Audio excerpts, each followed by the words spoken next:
I tell you this. I have no further claims in Coronation Street. And my message to the sharpers and the rest of the world is... peace in our time. Belt up and pass us a drawing pin, will you? Well, hurry up, mate. One thing at a time, Annie boy. You know, you look a bit of all right up there, fella. We're a bit short of decorations, so I'll tell you what I'll do. I'll nip back to the yard, and I'll get some paint and jazz you up a bit. I'll jazz you up if you don't pass us that flipping drawing pin. Come on, mate. Coming up, Tom. How's that then, all right? It's down about a 16th, I'd say. Would you? Yeah, of it. Hello, my little darling. Whoops. Come on, love, let's see what you've got for Christmas. Oh, yeah, now come and show. I bet that was nice. Did you put your stocking up? She did. Come on, darling, let's have a look at you. Come to daddy, come to daddy, come to daddy now. Where's your big daddy gone? Where is he? There. He's come to say thank you for his present. Oh, what a lovely little lad you are. There, now, Who's there. a lovely lad? Now, you keep an eye on your Uncle Len. There you are. What should we do with this? Should we go choo-choo-choo-choo all the way down here? Shall we? Well, look, how are you getting on? It's beginning to look very nice. Ah, it's all right. Are you ready for us? No, not yet, but I will be in half an hour. And I want you both sitting down then, washed and hungry. Yeah, okay. Come on. Where's Mummy? Here's Here she Mummy. is. Come on. Look, Did you hear what I where's said? Mummy gone? Washed and hungry. Oh, Come we're on. not going to wash on Christmas Come Day, are on, we, love, darling? come away from these evil-smelling men. Hey, come on, Hey, can I tell have you his what. train back? Can I have a drop of this before he goes? Don't you dare. Come on, Come on, darling. I'll put a dummy on for you, eh? Whoops-a-daisy. Whoops-a-day. Now, Bye-bye. don't forget what I told you. Bye-bye. In half an hour. Okay. Bye-bye. Ta-da. Bye-bye, Christopher. Come on, mate. It's not half finished yet. You're dead right there, mate.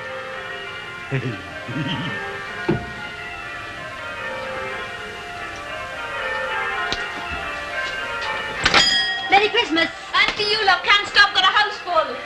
Merry Christmas, love. Merry Christmas. Thank you, same to you. Are you visiting friends? Not exactly. I'm just on my way to the mission to see how these preparations are progressing. Oh, hey. Do you happen to know what the surprises they've got for us? Well, not really. I have heard something, but I'd better not say in case it isn't true. Oh, go on. You can tell me.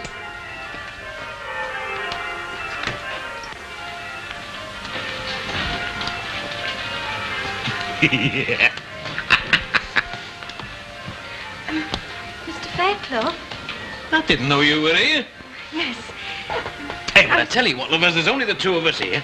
Let's just have a little tiny drink apiece, shall we? Oh, no, thank you. Well, it is Christmas, you know. Oh, I appreciate the season. It's just that I don't much like drink. Oh, I suppose that's a fair enough reason, isn't it? Yes. I was wondering if, it's about tonight. I was wondering if it was true. What? What I'd heard. I don't normally listen to gossip, but I was told that at the party tonight, your little secret, this is your life. Well, you won't mention it to anybody else now, will you? Oh, I won't. Because it might be your life.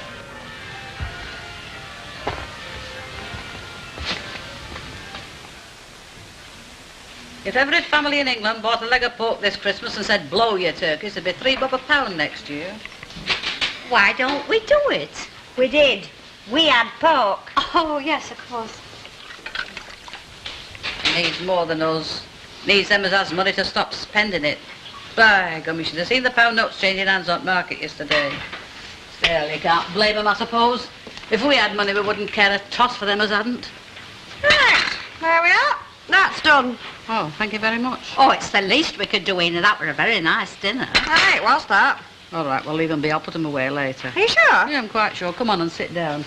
And pass them fondants.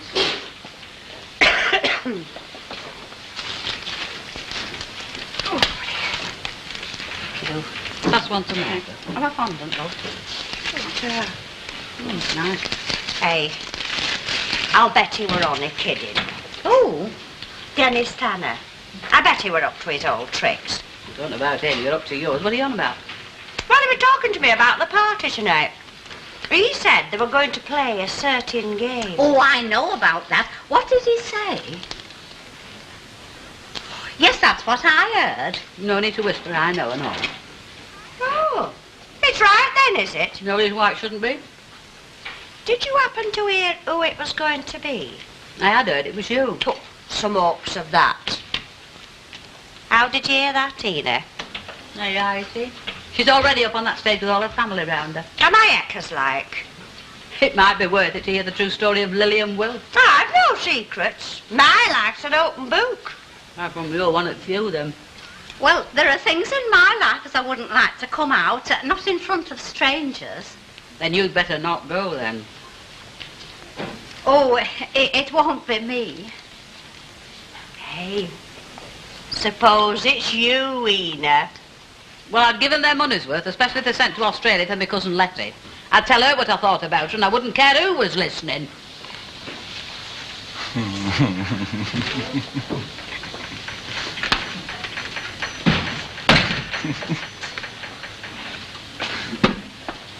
Evening. Good evening. It is Christmas, you know. I know it's Christmas. Gin and tonic, please. That's all right, look. And seeing as it is, I'll have half a mile. My taste is simple. And half an hour. Mrs. Walker out. Aye, but they're coming back. They're, not coming back here, though. They're going on to a party up the street, I believe. There you are. Thank you. 3 and something safety, please. Thanks very much. Up. I hear that somebody's going to be rather embarrassed this evening. Could be, and then again it could be a giggle.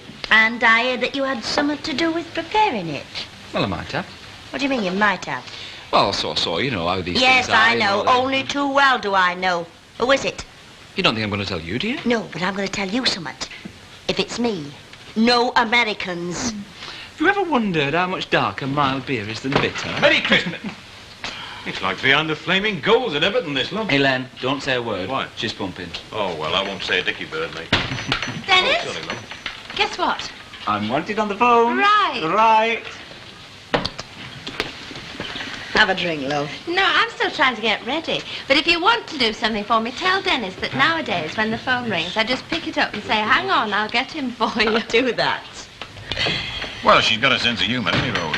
Yes, and there's nothing like having a sense of humour, is there? No, there's nothing like having a sense of humour, is there? What are you going to have, love? I'm quite all right, thank you. I know you're all right, but what do you... Well, let me press you. Aren't you going to?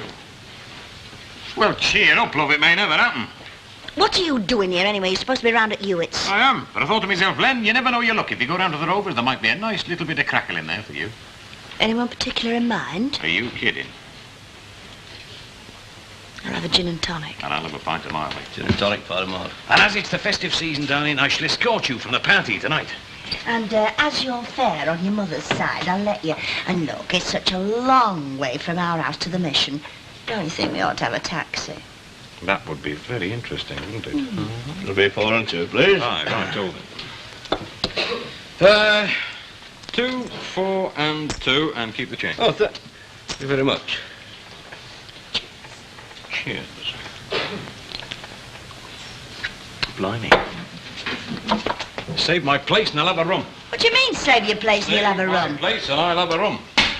Oh, no, that's all right, Tom. Hey, Len, where do you think you're going? Well, there's a particular friend of ours out there, and you know how parky it is out there. But there's nothing like a drop of the old Navy rum to keep the old cuttles of the heart flying, you know. What?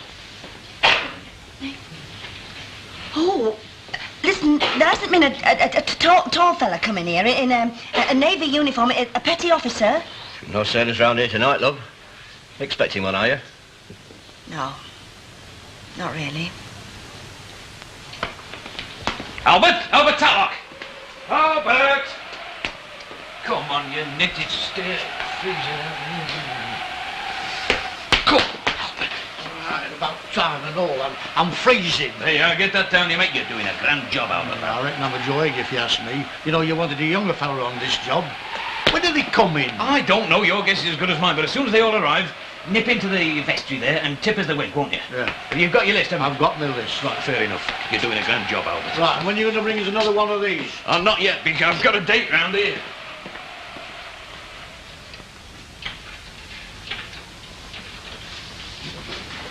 Well, anyway, how are we going to introduce Well, I wish them all Merry Christmas. Yeah. What are you doing there? Oh, sorry. I should think so, too. Yeah. Hey, I don't care what you do say, Mary, it is him. Oh, charming. I can't wait to see how he started window cleaning in for Zachary. You're only jealous, you are. His most famous one here is Brett. Well, I wouldn't exactly say it was famous, love, but... Hey, do you think we'd better get set down? Yeah, yeah. Maybe that'll get them started.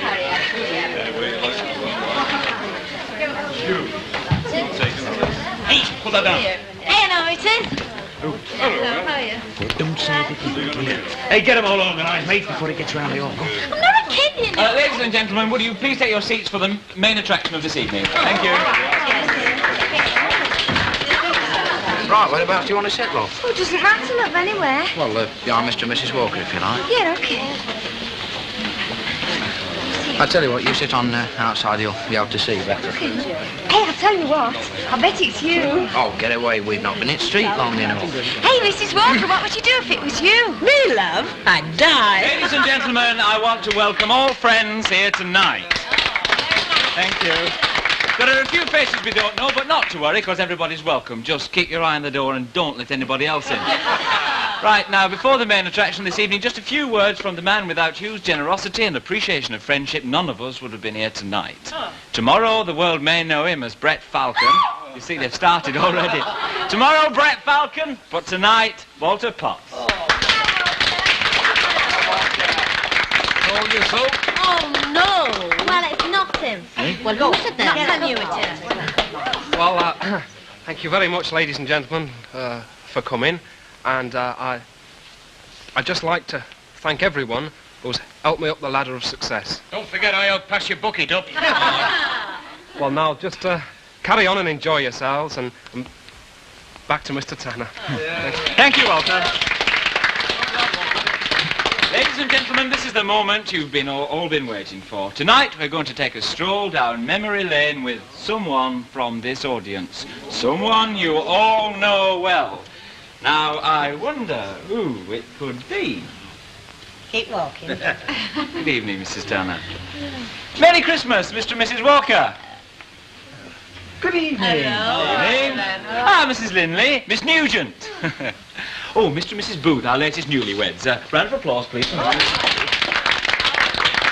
But now the time has come to invite our guest to come up on the stage. So join me in a stroll down memory lane, Mrs. Annie Walker. You might have told me. I didn't know that.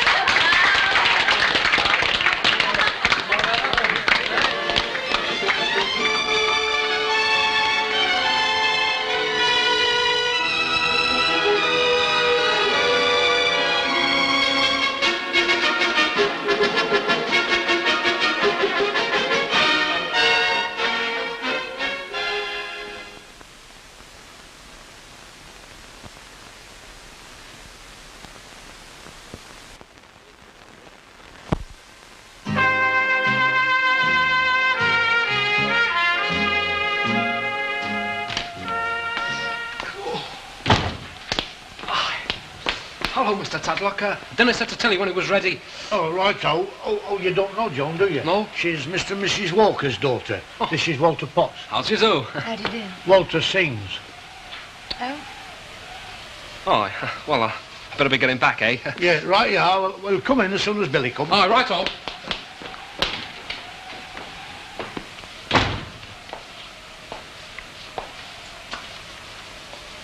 Do we have to wait here? Oh, well, I promised them, you see, love. I said I'd wait here for Billy to stop him wandering into mission. Trust him to be late.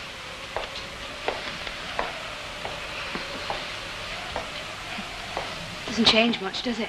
No, not so as you notice it, no. How's Derby? Oh, it's very nice. Busy, of course, Yeah. but then we're outside the town. Oh, come on, Billy. It's a good do to getting up for your mother tonight, isn't it? You didn't pay our Billy's fare, did you? Yeah, just like. Hey, he wouldn't have got 10 miles out of London with what we've got. No, when young Dennis Tanner rang him up, he said he were thinking about giving his father and mother a surprise anyway. Oh. Merry Christmas. Really, Merry Christmas, lad. And me loving sister and all. How are you, kid? Cold. How are you? Hey, look at you. You're getting as fat as a peg. I am not getting fat. Hey, you're not, No, I'm not. Oh, it's about time she is, isn't it? Shouldn't we be going in? Ah, yes, I've got started now. Ah, come on. The old girl will be queening it in there. You haven't changed, have you? Come on. And I can think of no better place to begin with than this message brought to us by our telephonic link and recorded earlier today. My dear Ed, it gives me the greatest pleasure to record this message on a Christmas day, which may well be a highlight in your life. Mr. Forsyth Jones. I will long remember the smile of friendship you bestowed on a rather lonely man, and the welcome you gave me when I visited your city. I can picture you now, gathered around you, your charming husband, and the many friends I made during my all too brief stay. I send each one of them my very, very best wishes. But above all, my thanks go to you, Anne, for your kindness and understanding, for which, when all is said and done, this is your day. But let us turn back the years to the day when you first entered our lives. There were to be changes at the Rover's return, and the street was agog to see the new mine horse and mine hostess. And see them they did on a cold day in January 1939. February, dear. I beg your pardon? February the 4th, to be precise. On a cold day in February 1939, you and your good husband first met the regulars who were to become your friends. Yours was a life of service which can best be summed up by these words. 3 milk stouts, please. Mrs. Sharple, Mrs. Wardwell, and Mrs.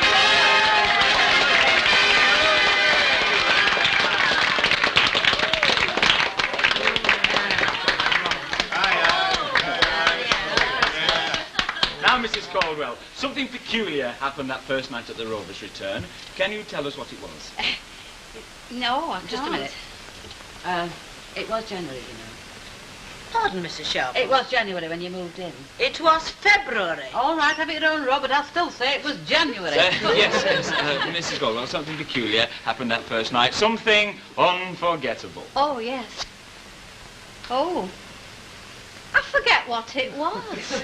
You went up to the bar, right? Yes. And you ordered some drinks. Right. Oh, yes, now I remember. And when I come to pay, I hadn't got enough money with me. And the first thing that Mrs. Walker says to me was, have them on me. Oh, I don't remember that. Have them on me, words from a generous heart. Thank you, ladies. You take your seats, please, in the body of the hall. Thank you very much, Mrs. Marple. Thank you. But generosity was not enough. Dark days lay ahead, and the life of service to which you had dedicated yourself was to be strained to the utmost. In September of that first year, the black clouds of war rolled across Europe. Your husband was one of the first to be called, and you were left alone to minister to the needs of the people. There are many who will recall the helping hand and the cheerful smile which they found in the Rover's return during those long nights of war. Yeah. And there are others who will remember you in a different role. Yes, there are others who will remember you in a different role. I'll bring along a smile and a song for anyone, but only a rose for you. None other than Mr. Edgar Nuttall, producer and leading light of St. Agnes Amateur Operatic Society.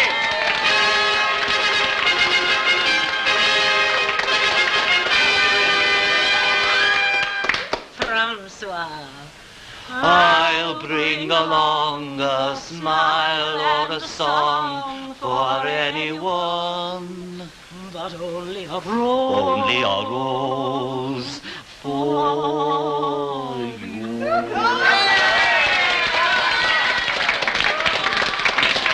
I well remember our first meeting, long before that famous duet from The Vagabond King, in the autumn of that perennial favourite, The Desert Song. I, of course, was playing my usual part of the Red Shadow, and it was the night of our dress rehearsal. Just before we began, my leading lady came to me and confessed tearfully that she had recently volunteered for the Auxiliary Territorial Service, and that her calling up papers received that day had ordered her to report the following Monday, our first night. A silence fell over the whole company as I gave them the news. Then from the chorus stepped a slim figure, uttering these words: "Mr. Nuttall, the show must go on. I will take over that part."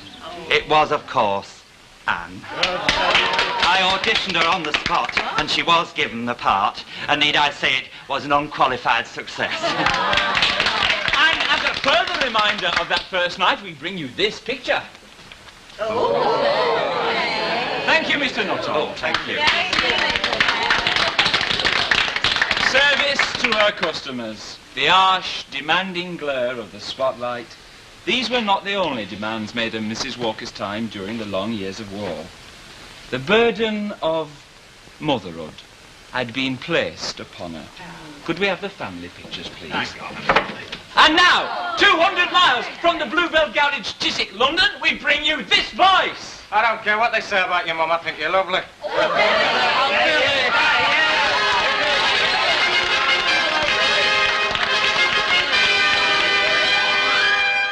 Are they feeding you properly? Oh, they're marvellous. Well, you don't look as though you put an ounce of weight on, love. Well, never mind. You put on enough for both of us.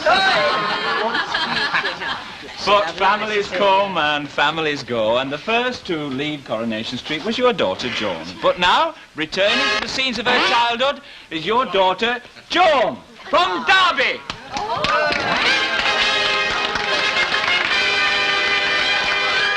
Hello, Mum. How's Gordon, love? Oh, he's fine. How are you feeling? Well, all right.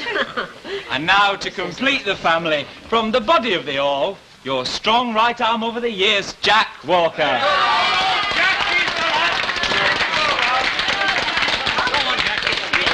course I am. Give it a good hiding. You watch, I don't give you one.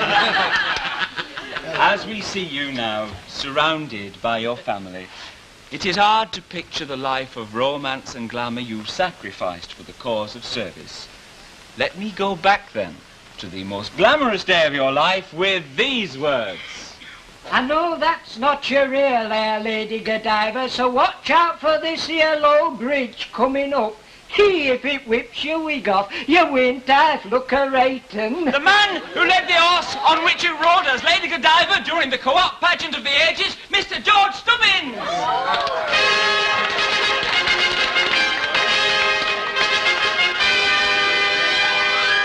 And now, what the public saw.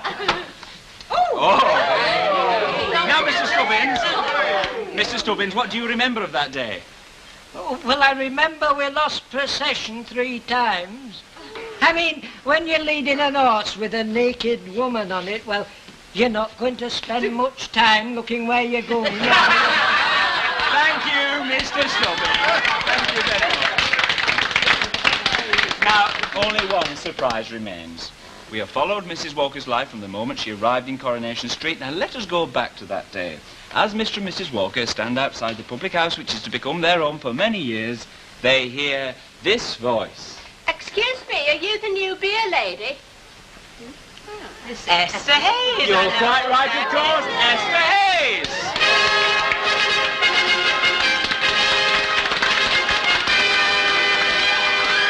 Now, can you tell us, Miss Hayes, what Mrs. Walker replied? I can't do it because I remember it very well. She said, "Not exactly, love. The new landlady." Now, the following day you went back to the Rovers' Return. Could you explain what happened? Yes, well, I'd been in the habit of running errands for the previous landlady, so I thought I'd carry on the good work. Well, I walked straight into the Rovers, but before I could get a word out, Mrs. Walker took me by the hand, led me into the living room and sat me down. She then gave me such a lecture on young people going into public houses that I've rarely taken a drink since. Can I say something else? Oh, do love, the stage is yours. Well, I was the first person to talk to you in Coronation Street, and I think you'll be the last to talk to me. Oh, is it tonight you go to Glasgow, love? Well, no, it's next week, but I'd just like to say that, well, I'm not a drinking woman, as I said, but I hope I find a pub like the Rovers' Return in Glasgow. Thank you, Miss Hayes.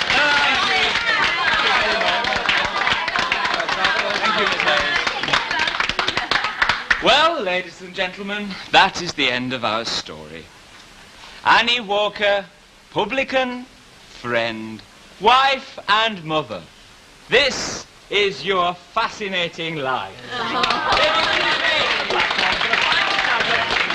Stand over there. There you are. All right there, love. Thank you. She's cracking. For she's a jolly good fellow. For she's a jolly good fellow. For she's a jolly